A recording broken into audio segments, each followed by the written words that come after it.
ఎన్టీఆర్ నటిస్తున్న తన 26వ చిత్రం జనతా గ్యారేజ్ని దర్శకుడు కొరటాల శివ సాధారణ ఫార్మేట్లో కాకుండా సరికొత్త హంగులతో తెరకెక్కిస్తున్నాడు.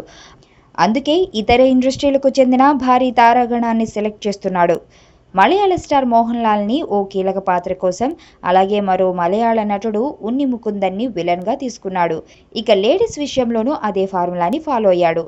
ఇందులో ఎన్టీఆర్ మేనత్తగా, మోహన్ లాల్కి భారీగా చెన్నకేశవరెడ్డిలో బాలయ్య చెల్లెలుగా నటించిన దేవయానిని ఎంచుకున్నాడు.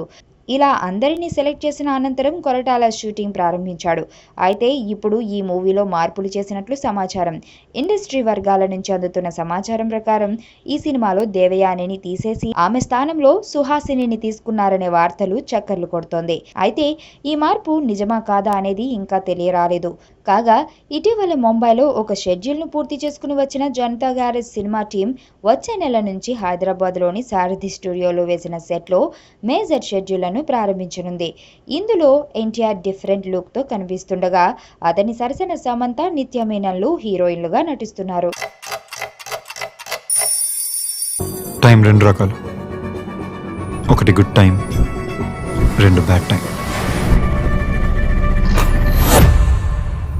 అమ్ము నా ప్రాణం.